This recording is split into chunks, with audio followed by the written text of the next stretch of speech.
Hello, my name is Johannes Adam.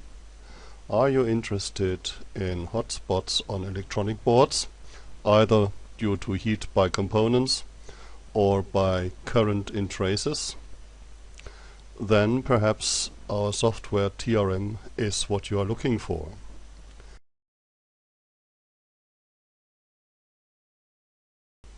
Let me show you some example. Suppose we have a layer stack with n layers and prepregs in between.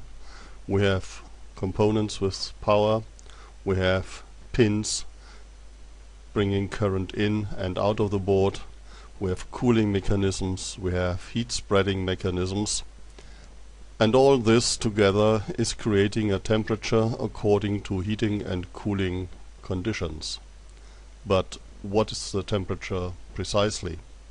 To answer this question, only simulation can help.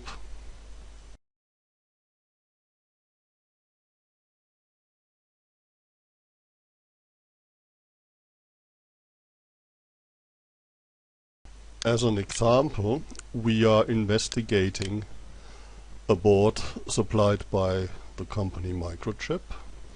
That's a battery charger board, just 2 layers with some components on it. You can download the files from the internet. This is the Gerber look of the component layer. This is the look of the solder layer. Before we open the simulator, we have to know the frame and coordinates of the area which has to be investigated. For this we are importing the Gerber files into a viewer and measure the lower left corner. It's about 51 and 61 millimeters, and we measure the upper right corner at about 110 and 102 millimeters.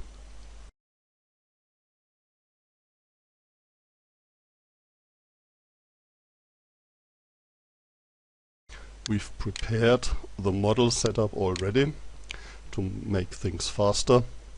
The first step is to define the board size and the resolution. By board size we mean either the size of the complete board or the size of a part of the board, which is 60 millimeters by 40 millimeters in this case. The material should be copper for the conducting layers and ordinary FR4 for the dielectric layers.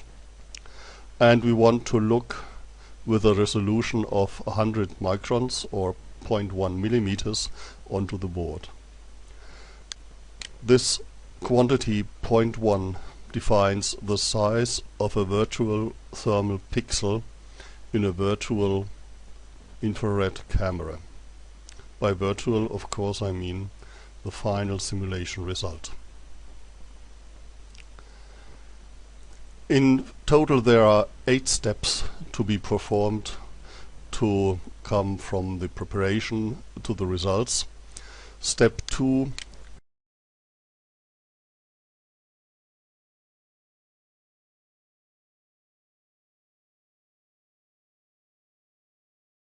contains the definition of the layer stack.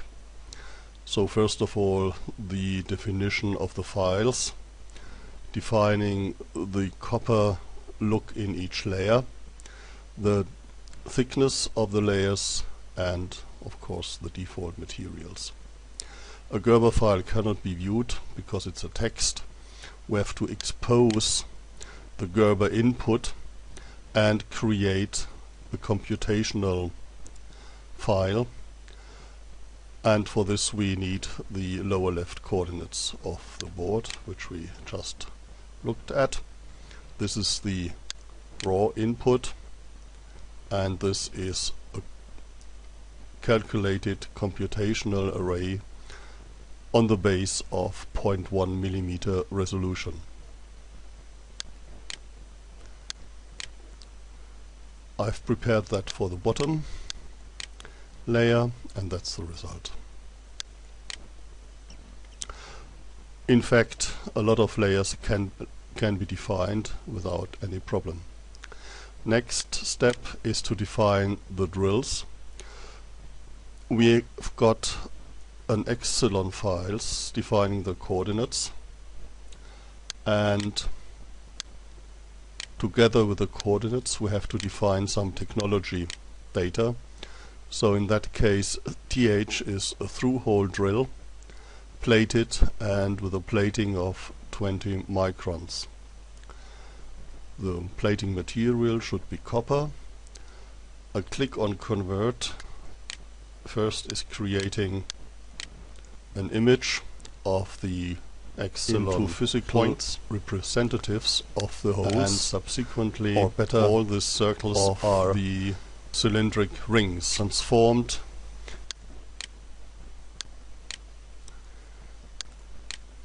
There are no proper IDF data to define components. What we got is a Gerber image of the placement. We will use that later as a template to draw our components. That's one of the ways to define components. There are other ways to do that. The next step is to define the heat exchange coefficients. TRM is not doing calculational fluid dynamics. By this it's very fast, but you have to define a heat exchange coefficient together with an ambient temperature for each face of the board. If you don't know what to take, you could use our heat exchange calculator assistant to get proper values. For laboratory conditions, a value of 11 or 12 watts per square meter Kelvin is a good choice. Now let us define the components and the pins. We could edit this list and create this list graphically. On the background picture of the top layer we can draw some rectangles and give those rectangles values of watts or amperes and a material and move them around, etc. Usually we have an IDF import of a lot of components which are already available in your CAD system. Let's watch the bottom layer. We see that the plus and minus poles are connected on bottom, but they are not connected on top. The red circle is defined with 5 amperes and the blue circle with minus 5 ampere. This component has got a thermal load of 0.5 watts.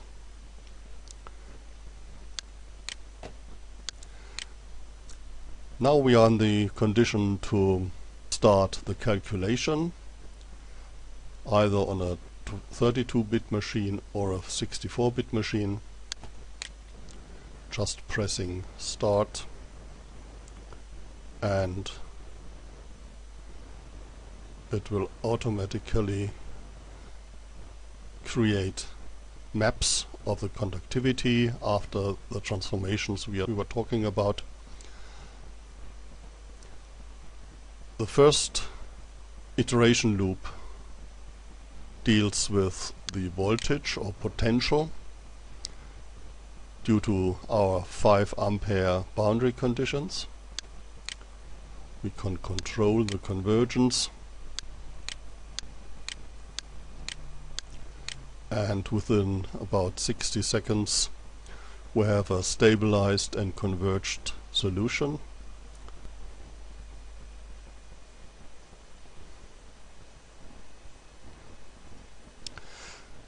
The minimum voltage in our scenario is minus 5 milliwatts, the maximum voltage about 16 millivolts. The electric heat generated in these conditions is 0.1 watt. and we are getting now maps of the potential for each of our calculated levels and maps of the current density. This so-called Joule heating is now added to the component heating for the final temperature calculation. The temperature calculation is also done iteratively,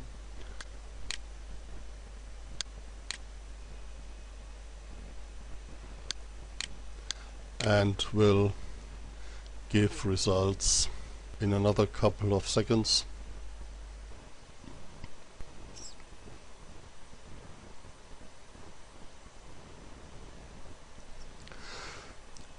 So based on an ambient temperature of 20 degrees, the configuration heats up to about 100 degrees,